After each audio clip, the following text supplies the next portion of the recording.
Thank you for that delightful reception. Who wants to go Nazi punching with me? Okay, maybe not punching, because that's considered violence. I'm just gonna write free speech on my hands and run around, fists out!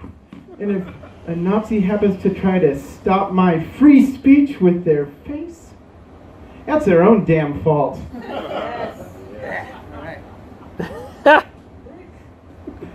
I only have one thing to say about this race issue. I don't understand how anybody can disagree with the fact that the fastest time wins.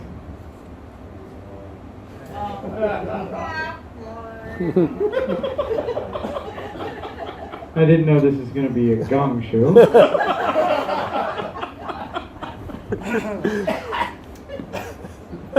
So, cutting off your nose to spite your face turns out to be the most popular surgery Republicans get with Obamacare.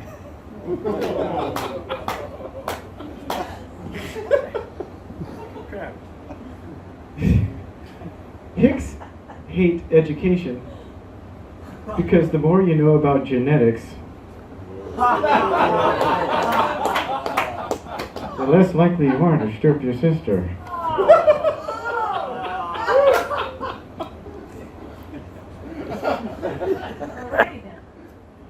So I had a racist dog for a while.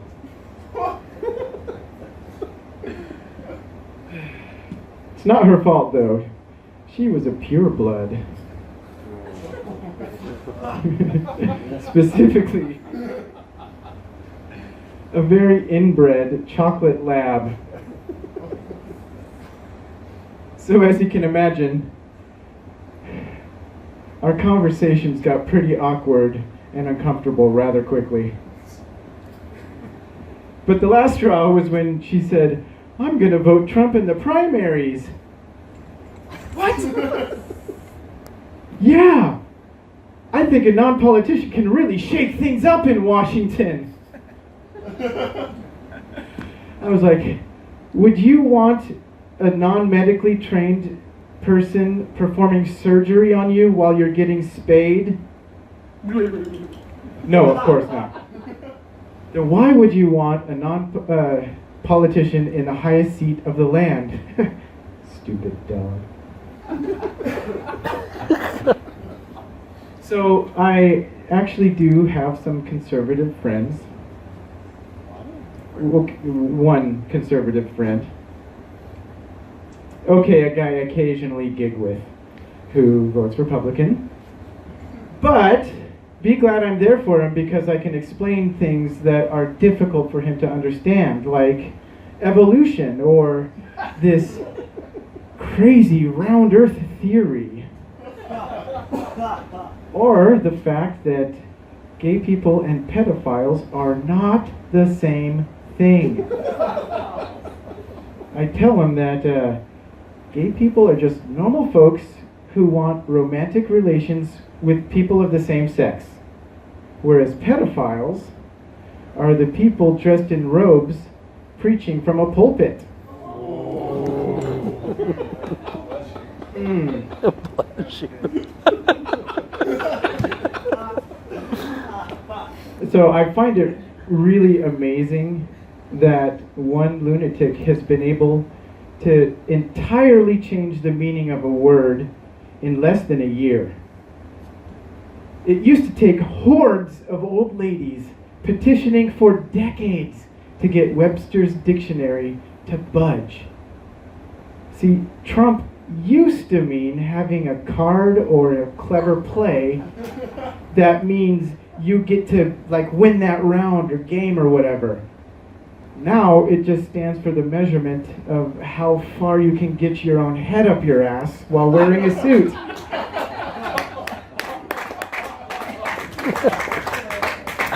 It's kind of like walking into a casino and having a couple of Russian goons and then going and taking an actual crap on the craps table and then claiming victory.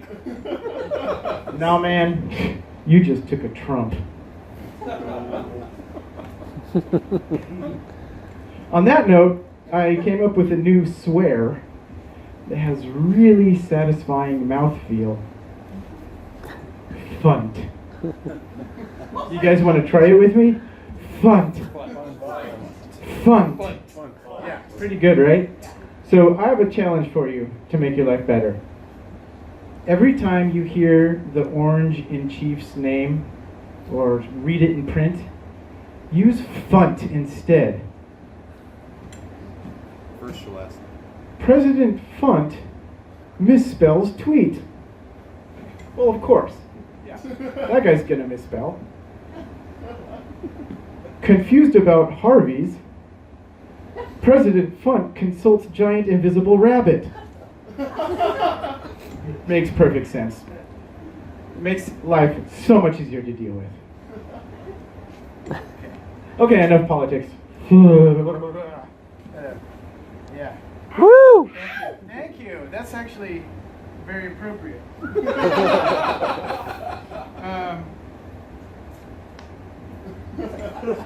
I got a personal trainer recently. Woo! I showed up on the first day, and he asked, "So what's your goal?" I'm like, "Man, I wanted to look just like you." So after 6 months of busting my hump, I too became a very fit 6-foot black man.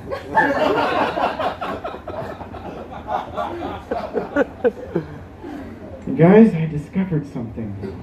The male equivalent for cleavage, it's abs.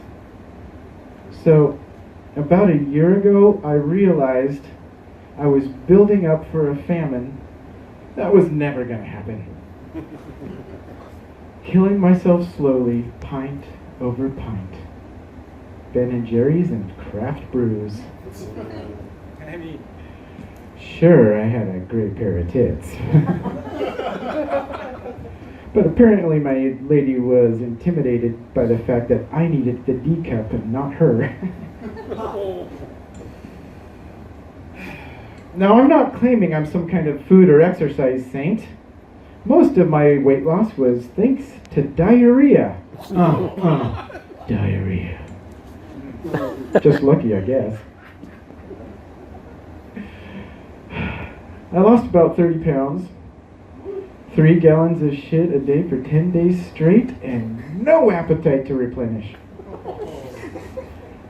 I'm the kind of asshole who goes on vacation and loses weight. Thanks, rotavirus.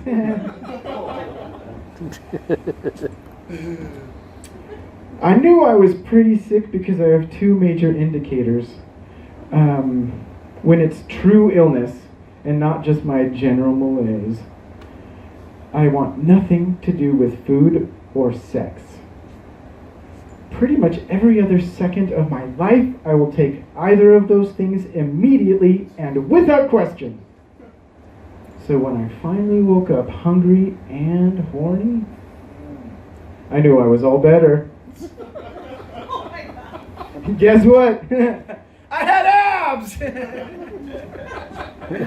But I gotta tell you, abs are like a high-maintenance girlfriend or boyfriend. You gotta pay a ton of attention to them every day if you want them to stick around. And at my age, it takes one bad weekend, and they are gone. And you spend the next several weeks on your hands and knees and back just begging to get it back.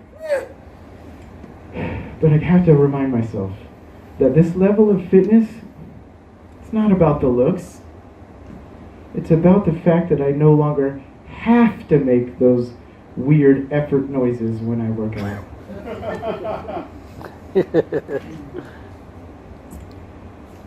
I've noticed around town that drivers will happily obey broken signs, faded road paint, and even blinking lights when no traffic is around. But the second an actual human slightly inconveniences them on foot or bike, it's like, "Oh my God, kill him on fire! You're making me 6 seconds late to my Music with babies class! How dare you try to save the world with your legs! And that's just the vegan yoga moms.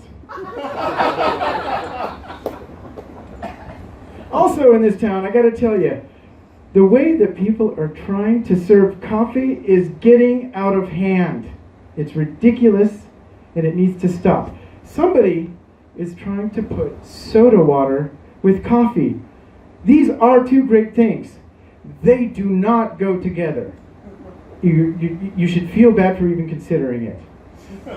We need to get back to the old way of drinking coffee where you just chewed up beans and took shots of boiling water. Now that's gonna wake your ass up. I call them hot takes. That's not a phrase overused yet, is it? With your permission, I'm gonna get a little meta on you. There's gotta be a better way to say that. Anyway, I was vacantly staring into space, attempting to formulate that last joke. And I happened to be looking right at the cereal cupboard. And the milk jug was already on the counter. And I had the munchies. But I'd be goddamned if I dirtied another dish, so I just started taking handfuls of this hippie blueberry flax thing and shoving it in my mouth and taking shots of milk straight from the jug, and now there is no other way to eat cereal. Maximum crispness, minimum mess. I call them cold takes. You're welcome. I can tell I haven't had quite enough to drink before the show because I could actually say crispness the first time. That's shockingly hard to say after a couple.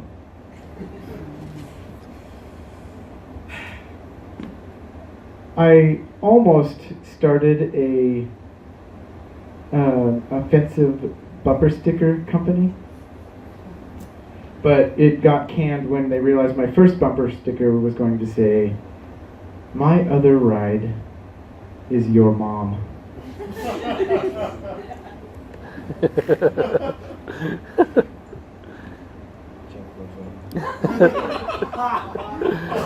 I have a more economical name for romance novels.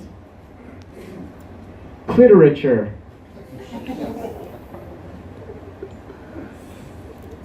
Did you hear that China is banning Winnie the Pooh? I mean, I'm not exactly surprised something was lost in translation there. I'd give just about anything to have been a fly on the wall, though, at the original meeting between the author and the publisher back in the 20s. So, Mr. A. Milne, what's the name of your book, see? Fun fact. Apparently in my world, 30s gangsters ran the 20s publishing racket. What's the name of your book? See? Winnie the Pooh. Great, what? Winnie the Pooh! Mr. Milne, are you sold on that name? Yes. Why? Well, he's the first of the 5 Winnies. 5 Winnies? Yes. You see, there's the bear of very little brain, Winnie the Pooh. Then you have the bear of very little fear. That's Winnie the Piss. Then you have the bear with very bad manners. That's Winnie the Sputum. Next, you have a bear with very strong friendships. That's Winnie the Blood.